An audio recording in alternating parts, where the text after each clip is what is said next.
through tonight tactically and what ended up working and what's been now after 2 weeks kind of falling into place for your squad?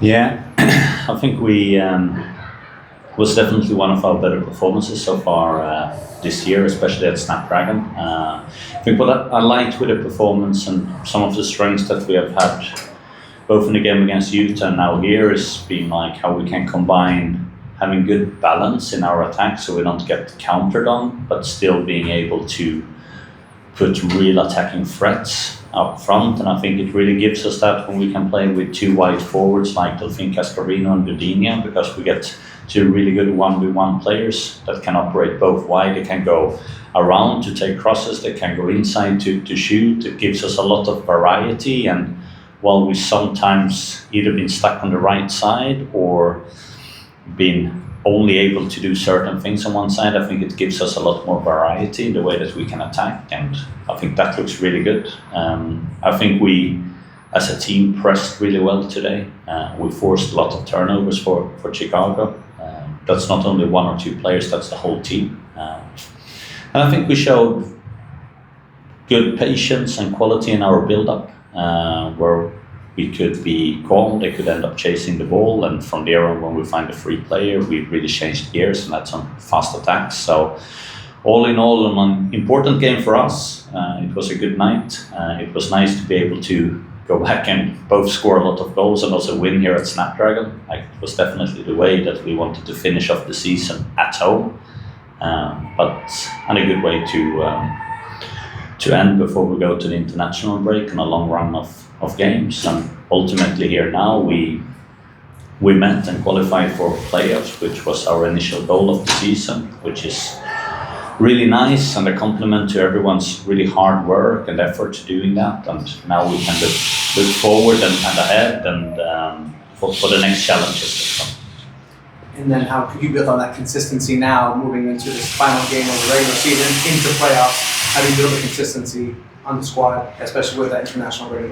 Yeah, well, we have 6 players left, so it's a bit from having an 11, and I mean that's also a compliment. The players have been doing it well. They're going away. I hope they have a really good time here with their national teams, both the youth and the full ones. Then we connect back again in Kansas, and we need to do that in a good and an efficient way and find our rhythm. I think it's going to be the same for almost every team that's going to be in playoffs, that we'll have a short preparation time.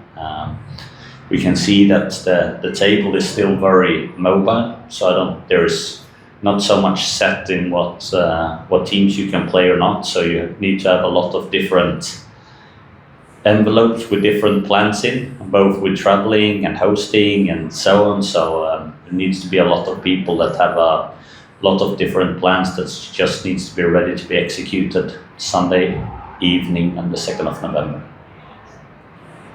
Hello. First of all, congratulations on clinching the playoffs. As it is right now, hosting the playoffs home is still a possibility. Just 1 point behind Seattle right in 4th place. How is the team feeling internally? Do they still believe that they can host the playoffs? I think it's a very ambitious team, but we said before, we take one game at a time. It's no doubt we're going to one of the more difficult places that you can go in the world to play soccer. We're going away against Kansas, who has been phenomenal so far this season. Now they ended up losing today. I haven't seen that game, but I don't think that's a team that would like to lose 2 games in a row going into playoffs. They're probably going to be really, really motivated for that game as well. So are we. So we just need to focus on that game, putting our best foot forward, doing everything we can, and then hopefully we end up as high as possible in the table. But I look a lot when I try to compare. I look at the number of points, and I think that's what you need to sort of, I think, judge the team performance on. I think you need to see how many points the team took last season, how many points the team has taken this season, and I think it's a quite good growth. It's probably one of the teams that has been developing the most in the league. If you look at the amount of the points difference between 2024 to 2025, and that being in a year where we done a lot of change, both staffing wise but also player wise, and losing some key players at the beginning of the season. I think it's a real testament to the club, to the owners, to the management, but also to player staff with what they've been able to achieve. Hi, good night. Do you think something different clicked today for the team to be able to score that many goals that haven't been happening in the recent games right here? And is the team feel ready for what's going on the next games going against the leaders and feeling the new sensation on playoffs? I feel like I've been sitting here on a number of press conferences and speaking about margins and details, and we're almost there, and sort of, I'd be like, soon we probably need to show that those margins and details are improving, otherwise these guys are going to be like, what's he talking about? Like, are we seeing the same thing? So hopefully today you could see that there are margins and details, and today we were on the right side of those, and then it can look like this, which is, I think, just really good for the self-confidence and the belief in what we're trying to do, to sort of get a lot of confirmation on the way that we do things, that if we're executing that right, it's very positive. Like I said before, I think we can be happy today. Now the players go off from international break, and then we have time to analyze Kansas and find a plan of how we're going to attack that game when we do that in 2 weeks' time. So yeah, I'm not there in the mind right. And do you feel the high standard was displayed today, and you think it will reflect on the next games? Like I said, I think it was a lot of confirmation and self-confidence that we can be drawn upon. But this league, you have to stay humble. You have to keep doing the basics. Was really nice tonight, but let's not get carried away. Let's stay with our feet on the ground. So far, we have achieved to go to the playoffs. That's great, but now it's about making the most out of that opportunity, and that's what we need everyone's commitment and buy-in to do. Thank you. Thank you. It's not often in professional soccer do you see 6 goals in a game. Have you experienced that in your career as a coach? And did you have a goal that you thought was most emblematic of how you like the wave offense to be working? Yeah, I've scored. Managed teams scoring 6 goals or more than a handful of times, which is of course special. So I shouldn't say that that's normal for me, because it doesn't happen multiple times per season. But yeah, I've been lucky enough to manage good teams that's been able to do that before. But I do think it's so much about, when we're talking about these margins and the decision making on the final third, it's to be, when you see that you can be successful in it, it creates a lot of belief around that, and that's really powerful, and I think that's what we see today as well from the team. In Sweden, we're talking about the ketchup effect. Is that an American thing now? So it's, the old school ketchup, the Heinz bottles, the ones where you had to turn around and you had to do, and what usually ended up happening there was that nothing came right, and then the whole bottle came out on the pasta. That's the ketchup effect.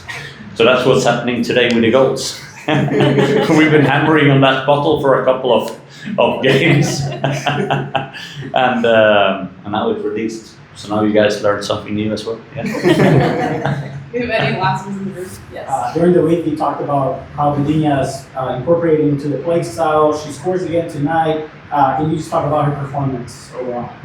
Yeah, I think it was really strong. I think you can see both defendingly and attacking wise, she's growing. She's getting more confidence. She can showcase more of her abilities. It results in goals. It results in assists. I think huge credit to the translator, Tabata, that's been working with us. I mean, I think she's doing an absolute phenomenal job in order to try and work as a bridge between us, the coaching staff, the players, and Ludinia. Great. And I mean, she's been very coachable, but it's not easy coming into a new country, new culture, being a young player, first time you go abroad. So to see that it takes a little bit of time, I think it's normal. But I think I'm very impressed with the level that she's playing on already. So let me just check Zoom. Fernando, do you have any last questions online?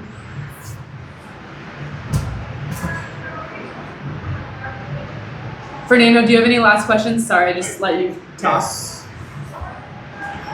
Just a quick question, Jonas, or two quick questions. One, speaking of Virginia, just you've implemented her into the starting lineup, and it seems like your offense kind of changed since you guys put her in there. Obviously, it just doesn't rely on one person, but what do you feel like she's brought since you guys have started her? I mean, 4 goals in 4 games. And are you even a little surprised by the way she's quickly adapted to the game and the big impact that she's making? Yes and no. Like I said, I think it's a big change to come from the Brazilian league to being able to showcase what we signed her for. It's never a given that you can do that as quick as she has been able to do. So that's very impressive. I think what's clear with Virginia when we signed her was that she was a really important piece of the puzzle for us to sort of elevate our formation and system and game model to the version 2.0 and being able to balance a little bit different with our fullbacks and our wide forwards, and that was really important, finding the right player with the right characteristics and abilities to be able to do that. So therefore, I'm not that surprised with how that she's successful in that, because we had a role that was very much designed for her capabilities, because that's what we were looking for when we were looking for a player in that position. And then last one for me, what do you guys have to do so that the ketchup bottle doesn't get jammed again when you guys come back from the international break? Yeah, keep it fresh, right? It's nothing worse with a ketchup bottle that gets dry. It's not tasty, and and it might get stuck in the bottle as well. So yeah, we need to keep on moving. Thank you, Jonas. I appreciate it. Thank Thank you, Fernando. Thank you guys in the room. So Thank you. we will have Kristen McNabb and Kenza next.